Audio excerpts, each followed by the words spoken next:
Hello दोस्तों, स्वागत है आपका अपनी पढ़ाई के यूट्यूब चैनल पर। दोस्तों, आज का हमारा टॉपिक है सोर्सेज ऑफ इंडियन हिस्ट्री, यानी इंडियन हिस्ट्री को जानने के, पढ़ने के, समझने के जो भी सोर्सेज हैं उनको लेकर के। ठीक है, तो इसमें हम देखते हैं। तो इसमें हम देखते हैं हिस्टोरिकल सोर्सेज, यानी कि जो भी इंडियन हिस्ट्री के सोर्सेज हैं वो, तो उसे हम दो भागों में प्रमुख रूप से बांटते हैं। First archaeology, second literary.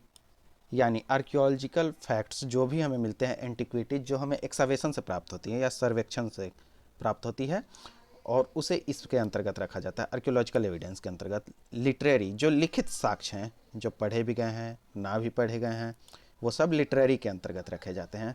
ठीक है, तो इसमें हम सबसे पहले देखते हैं तो आर्कियोलॉजिकल सोर्सेज। तो आर्कियोलॉजिकल सोर्सेज में हम सबसे पहले रखते हैं इंस्क्रिप्शन, यानी जो लिखित साक्ष्य हमें मिलते हैं, जैसे अशोकन इंस्क्रिप्शन, बुगाज कोई, फिर पुलकेशिन का जो है, और भी बहुत सारे, नागनिका का नाना घाट।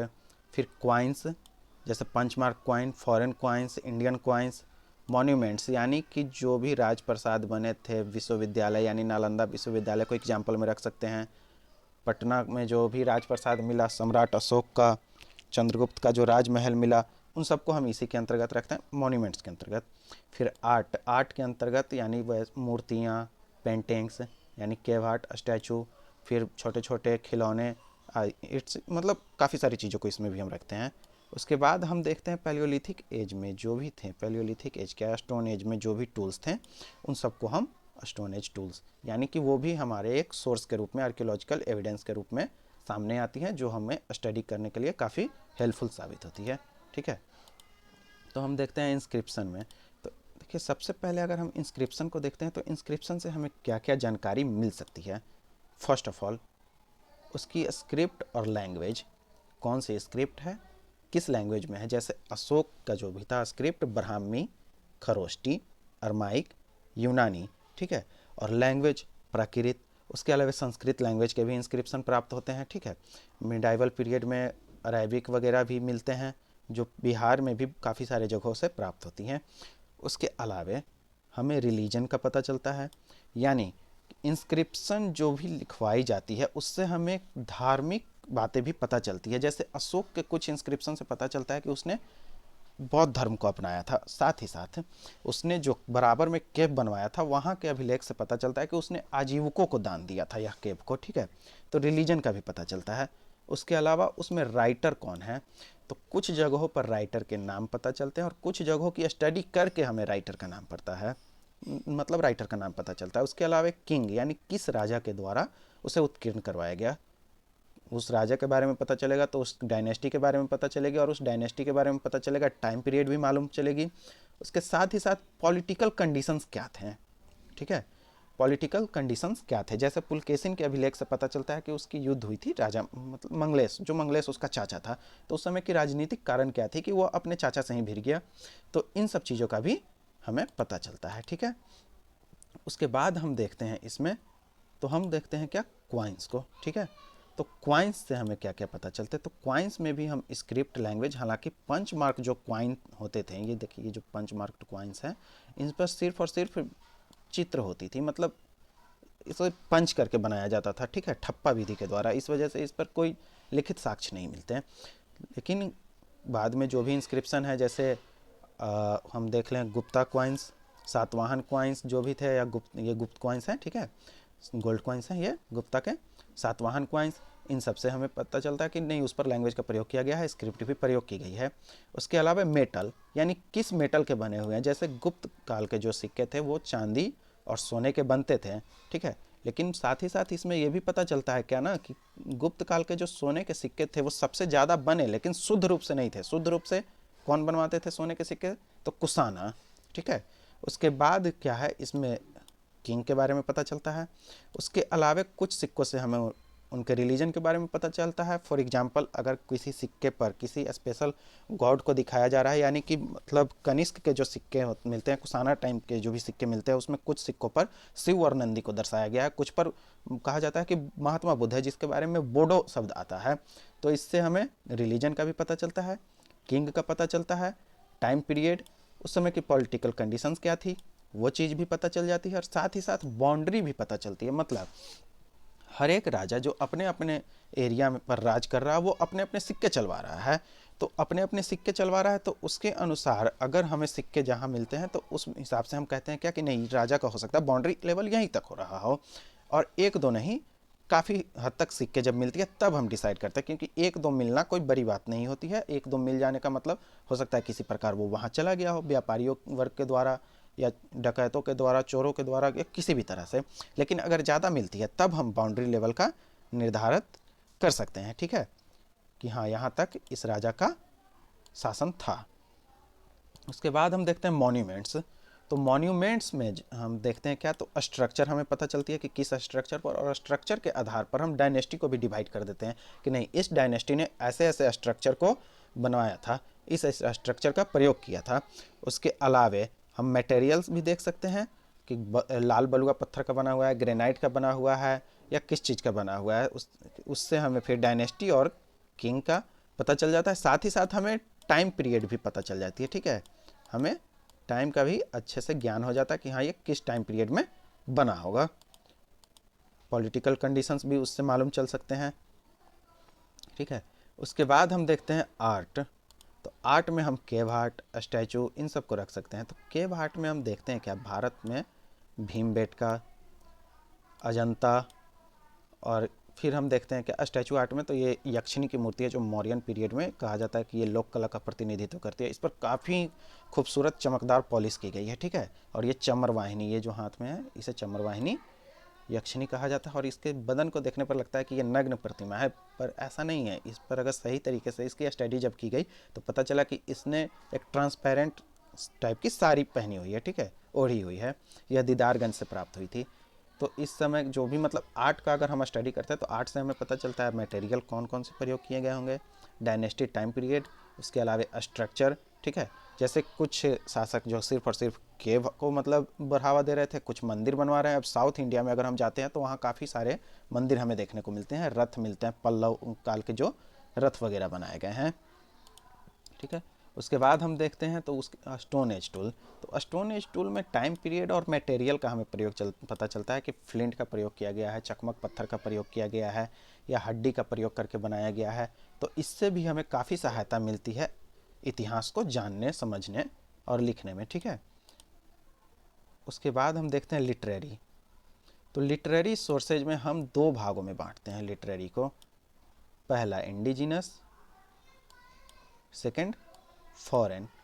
इंडिजिनस को भी हम अलग अलग भागों में डिवाइड करते हैं, ब्राह्मण, बुद्धिज्म, जैनिज्म, संगम लिटरेचर, एंशियंट टेक्स्ट, बायोग्राफी, ठीक है। तो इसमें हम सबसे पहले देखते हैं ब्राह्मण ग्रंथ को। तो ब्राह्मण ग्रंथ में 4 वेद, ठीक है, ऋग्वेद, यजुर्वेद, सामवेद एंड अथर्ववेद। सबसे पुराना ऋग्वेद, जबकि सबसे नया अथर्ववेद कहा जाता है, ठीक है। तो ये 4 वेद हैं जो ब्राह्मणों की सबसे प्रमुख ग्रंथ है, ठीक है। ब्राह्मणों की क्या, भारत की हिंदू धर्म की या फिर सनातन धर्म की कह लें या वैदिक धर्म की कह लें, सबसे प्रमुख ग्रंथ है ये 4 वेद, यजुर्वेद, सामवेद, अथर्ववेद और ऋग्वेद, ठीक है। उसके बाद हम देखते हैं तो पुराणों की संख्या टोटल 18 हैं। टोटल पुराणों की संख्या 18 है। ब्रह्म, पद्म, विष्णु, शिव, भागवत, नारद, मार्कंडेय, अग्नि, भविष्य, ब्रह्मवैतर्व, लिंग, वराह, स्कंद, वामन, कूर्म, मत्स्य, गरुड़ और ब्रह्मांड पुराण। टोटल पुराणों की संख्या 18 है हिंदू धर्म में, ठीक है।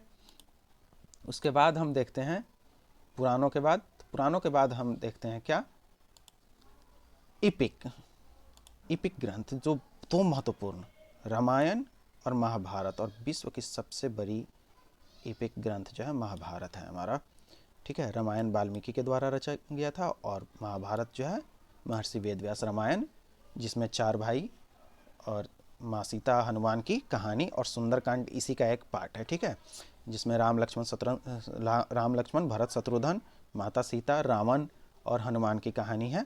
लेकिन महाभारत में अगर देखें तो कुरु और जो हस्तिनापुर, पांचाल, मगध, ठीक है, इन सब का वर्णन इसमें आता है महाभारत में, और इसकी रचयिता है वेद व्यास। ठीक है। और श्रीमद् भगवत गीता जो है, श्रीमद् भगवत गीता यह एक पार्ट है महाभारत का। ठीक है, महाभारत का एक पार्ट है जो काफ़ी मतलब बेहतर बुक है, और जितने भी स्टूडेंट्स हैं उन्हें श्रीमद् भगवत गीता एक बार तो जरूर पढ़नी ही चाहिए। ठीक है। उसके बाद हम देखते हैं धर्मशास्त्र। तो धर्मशास्त्र में हम देखते हैं क्या, उपनिषद, स्मृति, आरण्यक। तो उपनिषद में हम कुछ देखते हैं, तो ठीक है, तो इसमें मनु स्मृति एक स्मृति है। ठीक है। उपनिषद में मुंडकोपनिषद, इसी से हमें पता चलता है कि सत्यमेव जयते वर्ड आया है। ठीक है, सत्यमेव जयते जो आज इंडिया का स्लोगन है वो उपनिषद से ही ले गया है, मुंडका उपनिषद। ठीक है, मुंडका उपनिषद में उसकी सबसे पहली चर्चा मिलती है। फिर उसके बाद स्मृति, जो कहा जाता है स्मृति क्या है, स्मृति मतलब हिंदू धर्म की जो भी विधान है, विधि विधान संहिताएं, यानी कि कानूनी संहिता जिसे कहा जा सके। ठीक है, वो तो मनु स्मृति मनु के द्वारा लिखी गई थी। और फिर है आरण्यक। उसके बाद हम देखते हैं बुद्धिज्म। तो बुद्धिज्म में कुछ प्रमुख ग्रंथ है, त्रिपिटक। त्रिपिटक में सूत पिटक, विनय पिटक, अभिधम पिटक। ठीक है, ये उल्टा दिया हुआ यहाँ पर, बट है सूत पिटक, विनय पिटक, अभिधम पिटक। उसके बाद दीपवंश, महावंश, मिलिंद पन्हो जो मिनांडर राजा था। ठीक है, मिनेंडर उसका नाम मिलिंद जो रखा गया, और नागसेन, इन दोनों का यहाँ पर चित्रण किया गया है। ठीक है, वार्तालाप का, उन्हीं दोनों के क्वेश्चन आंसर को इसमें संरक्षित किया गया है। उसके बाद जातक कथाएं।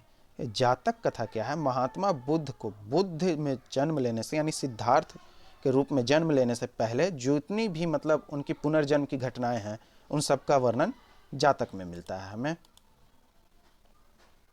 ठीक है। उसके बाद हम देखते हैं जैनिज्म। तो जैनिज्म टेक्स्ट में हम देखते हैं तो सूत्र इसमें काफ़ी सारे हैं, कल्प सूत्र, तत्वार्थ सूत्र, वंदित सूत्र। ठीक है, ये सूत्र, इनकी जो ग्रंथ हैं प्रारंभिक ग्रंथ, वो मूल रूप से सूत्र में लिखी गई हैं। ठीक है, तो उसका हम इसमें देखते हैं, और इससे भी हमें काफ़ी सारी मतलब हेल्प मिल जाती हैं। उसके बाद हम देखते हैं संगम लिटरेचर। तो संगम लिटरेचर जो थी मुख्य रूप से कविताओं का संग्रह उस समय किया गया था। ठीक है, पोएम्स का। तो इट्टू टोकाई यानी 8 कलेक्शन, और पट्टू पाटू। ठीक है, पट्टू पाटू यानी 10 collection, a poem of love and war. ठीक है, ये सब संगम लिटरेचर। उसके बाद हम देखते हैं संगम लिटरेचर के बाद, तो संगम लिटरेचर के बाद हमें एंशिएंट टेक्स्ट एंड बायोग्राफी। तो एंशिएंट टेक्स्ट में हम देख सकते हैं बुद्ध चरित्र, कौटिल्य अर्थशास्त्र, मुद्राक्षस जो विशाख दत्त के द्वारा लिखा गया, कालिदास की रघुवंश, स्वप्नवास वधता, भास का अभिज्ञान शाकुंतलम।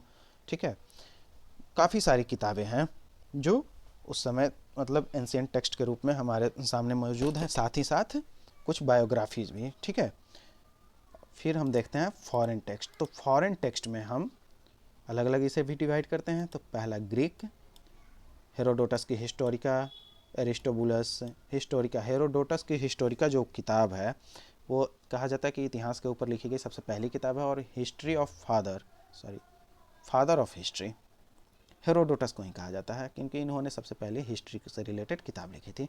मेगास्थनीज की इंडिका।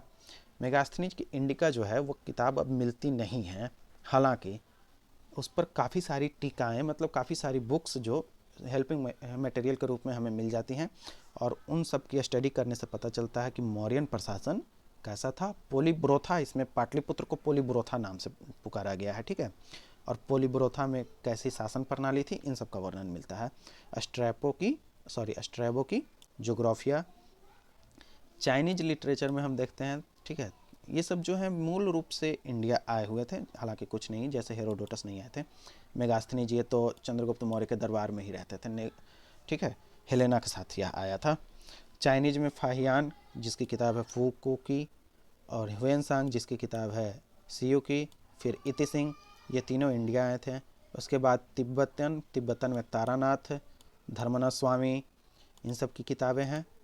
ठीक है, उसके बाद हम देखते हैं अरेबियन में अल मसूदी, अलबेरूनी, इब्न बतूता, इन सब की किताबें भी। ठीक है, जो हमें एक हेल्पिंग मटेरियल के रूप में प्रोवाइड होती है, और इसकी स्टडी करके हम इतिहास को समझ सकते हैं, जान सकते हैं कि उस समय का समय काल कैसा था, और भारत में इतिहास लेखन हेतु इन सब किताबों का बहुत ही महत्वपूर्ण योगदान रहा है। Okay, thank you.